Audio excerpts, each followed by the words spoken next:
Hello everyone, very good morning. Welcome to your channel success Sarathi. और जैसा कि आप जानते हैं कि हमने कल एक सीरीज़ शुरू करी थी ब्लैक बुक की, तो उसी सीरीज़ को कंटिन्यू करते हैं। तो स्टार्ट करते हैं आज के नए वर्ड। सो पहला वर्ड है the life history of a person written by himself. तो उसको बोलते हैं ऑटोबायोग्राफी। तो जैसा कि आपको पता है कि ग्राफी का मतलब होता है टू राइट। ग्राफी एक ऐसा रूट वर्ड है जहाँ भी जिसके भी एंड में लगेगा उसका मतलब होता है टू राइट। और बायो का मतलब होता है लाइफ। तो बायोग्राफी मतलब होता है कि टू राइट समवंस लाइफ, किसी की लाइफ के बारे में लिखना उसको बोलते हैं बायोग्राफी। और अपनी लाइफ के बारे में खुद लिखना उसको बोलते हैं ऑटोबायोग्राफी। तो जैसे कि इस इमेज में लिखा दिया गया है the story of my experiments with truth. तो ये है ऑटोबायोग्राफी है महात्मा गांधी जी की। तो आपसे एक क्वेश्चन है कि आपको कमेंट सेक्शन में बताना है कि विंग्स ऑफ फायर किसकी ऑटोबायोग्राफी है। ओके, नेक्स्ट क्वेश्चन है an arrangement of flowers that is usually given as a present. तो उसको बोलते हैं बुके। तो आप सभी को पता होगा कि जो भी हम प्रेजेंट देते हैं गुलदस्ते के तौर पे उसको बोलते हैं बुके। तो कल मैंने आपको एक वर्ड लिखाया था रीथ, WREATH। कमेंट सेक्शन का कमेंट में आपको बताना है कि रीथ का मतलब क्या होता है।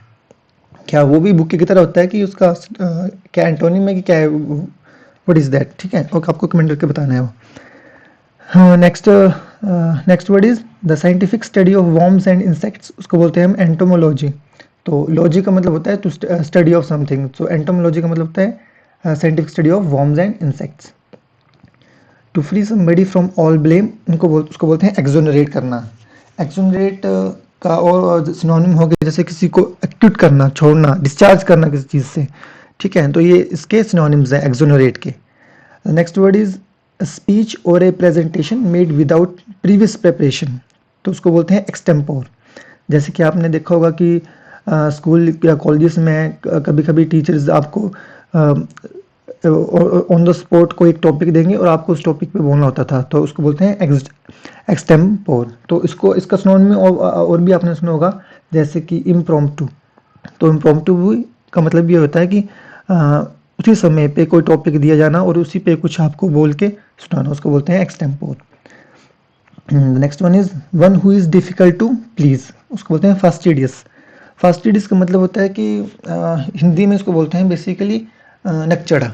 तो ऐसा इंसान कि आप कुछ भी कर लो वो संतुष्ट नहीं हो सकता। जैसे कि इस इमेज में दिया गया है कि एक इंसान शीशा साफ कर रहा है, तो मतलब छोटी से छोटी गंदगी भी उसको मतलब उसको देख नहीं सकता है वो, तो उसको बोलते हैं fastidious. A person who sells and arranges cut flowers, तो उसको बोलते हैं फ्लोरिस्ट। जैसे ये लेडी शॉप की लेडी जो खड़ी है यहाँ पे जो फूल बेच रही है और इनको मतलब अच्छे से सजा रही है, तो उसको बोलते हैं florist. A person who suffers from an imaginary illness और a person who is abnormally anxious about his health, तो उसको बोलते हैं हाइपोकॉन्ड्रिक। हाइपोकॉन्ड्रिक, तो हाइपोकॉन्ड्रिक बेसिकली एक तरह से आप आई मीन वो बोल सकते हैं कि ये प्रॉब्लम सी है थोड़ी, इसको न्यूरोटिक प्रॉब्लम होती है थोड़ी, इसको मतलब न्यूरोटिक की भी बोलते हैं इसको, psychoneurotic type. So the next word is a person pretending to be somebody he isn't. तो अपने आप को वो दिखाना जो वो एक्चुअली में नहीं है, तो उसको बोलते हैं हाइपोक्राइट। तो हिपोक्राइट का और मतलब जैसे कि फॉर एग्जांपल जैसे कि आप ले लो कि आप देखते हैं जैसे गाड़ी में कोई इंसान जा रहा है तो वो देखता है कि किसी ने कचरा फेंका है, गंदगी फेंकी, तो वो बोलेगा कि यार व्हाट इज़ दिस, मतलब इतना गंदगी फैला रहे। और अगले मोड़ पे जाके या 1-2 किलोमीटर के बाद वो खुद ही आई मीन लेस का रैपर है कुछ फेंक रहा है, तो आई मीन प्रटेंड कर रहा है अपने आप को अच्छा बनने का, लेकिन वो है अच्छा है नहीं, तो उसको बोलते हैं hypocrite. Writes and edits dictionaries, so that is known as lexicographer. The next word is a place where money is coined by authority of the government is known as mint. तो जैसे कि आपको पता है कि भारत में जो कॉइन्स हैं वो इंडियन गवर्नमेंट प्रिंट बनाती है। तो आपको बताना है कि क्वेश्चन है आपके लिए जी इसका कि भारत में कितने मिंट हैं, मतलब कहाँ कहाँ मिंट प्रेस बनते हैं, कहाँ कहाँ मिंट बनते हैं। तो बेसिकली तो मैं बता देता हूँ, तो भारत में 4 जगह मिंट बनते हैं। पहला एक है मुंबई जो कि महाराष्ट्र में, सेकंड कोलकाता में बनता है जो वेस्ट बंगाल में है, एक हैदराबाद है तेलंगाना में जो हैदराबाद है, and the last one is Noida Uttar Pradesh में। तो ये इंडियन गवर्नमेंट बनाती है। Okay, the next one is sentimental longing for a period in the past, उसको बोलते हैं नॉस्टैल्जिया। ठीक है, तो आपको ये पता ही होगा आपको नॉस्टैल्जिया का मतलब क्या होता है। जैसे कि ये लड़की है, देखो अब बड़ी हो गई है, तो अब ये सोच रही है कि काश मैंने बचपन में पढ़ाई की होती तो आज मैं मतलब अच्छी पोस्ट पे होती, एसएससी का एग्जाम क्लियर करके सीजीएल की पोस्ट पे, मतलब सीजीएल का एग्जाम क्लियर करके कोई इंस्पेक्टर लगी होती। So that word is nostalgia.